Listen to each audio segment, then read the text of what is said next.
What is up, you guys? Welcome back to another episode of the Turnbuckle Times 10 Count podcast.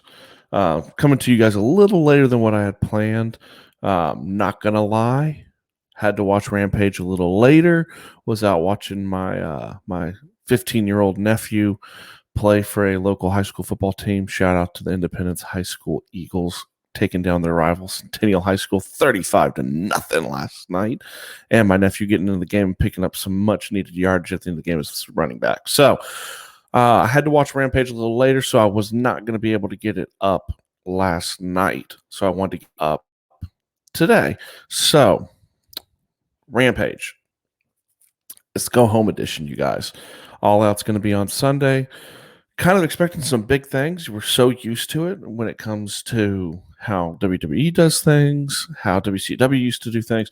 You lead into the pay-per-view, you lean really heavy, so you don't have a ton of stuff that's going to be going on. You have a lot of laying the storyline. So obviously, there was a match in the beginning. Malachi Black took on Lee Johnson from the Nightmare Factory, or the Factory, and completely just beat the crap out of him. So Malachi kind of continues to show dominance the way that he should, and kind of just continues to show dominance over the whole Rhodes organization. Obviously, Dustin came out at the end, kind of looking like that's going to be something that's going to take place after All Out. We all know probably Cody's eventually on his way back.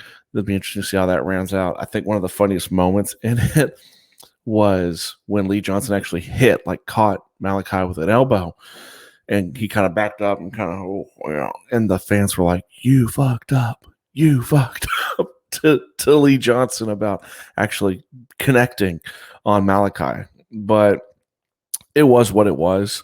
Malachi continued to show dominance. I was okay with it. I got no issue. Next up, like I said, a lot of it is laying the groundwork. So you had Miro coming out, God's chosen champion, talking about the Mad King, Eddie Kingston, calling him out because they're laying the groundwork for All Out on that one. Eddie Kingston's going to be challenging Miro for the TNT title on Sunday. But you can't help. I mean, y'all know I love Miro.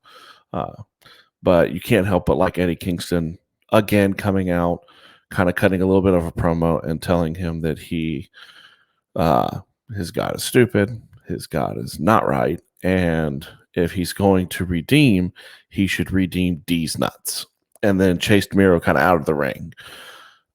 We'll do a prediction show, I'm sure, or a recap, something along those lines. I don't think Kingston's taking the title off of Miro, but it'll be a good match. It'll be a fun little match. So that was a cool little segment. Just a little one. You get your guy out there, get to hear a couple of different things. You had another match. Obviously, you had Statlander in a handicap match taking on the Muscle for Britt Baker and Jamie Hayter, and Reba. She hasn't fought in so long. Statlander, good match, solid match. Yet again, just building towards that match at All Out against Britt Baker. Held my attention. It held my attention. I was okay with it. And then kind of jumping to the end. So, and I know we're going to fall under 10 minutes on this one just because there wasn't a whole lot that happened in regards to Rampage. Final match, Darby Allin, Daniel Garcia, Punk on commentary.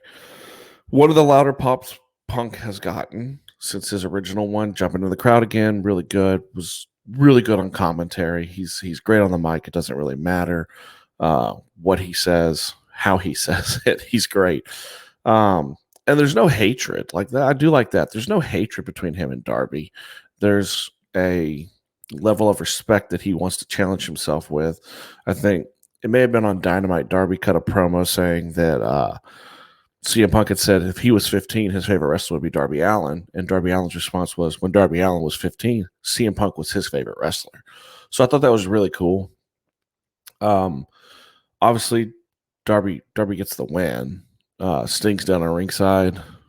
Daniel Garcia and his cronies jump Darby, right after the bell. Sting tries to help. The fans wanted CM Punk to come down so badly. The pop was huge when he stood up and kind of walked away from the announcer table, never really making his way to ringside until he came down to confront them.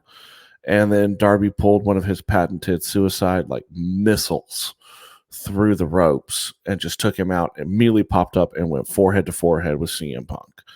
And that was basically how the show ended. A standoff between CM Punk and Darby Allin.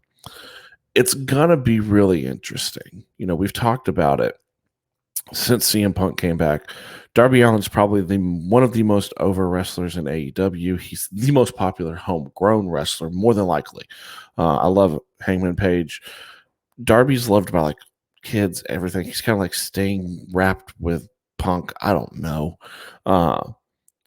But you can't but on the flip side, like you can't have Punk lose his first match back in 7 years in Chicago. So it's going to be really interesting to see how this looks, see how they play this.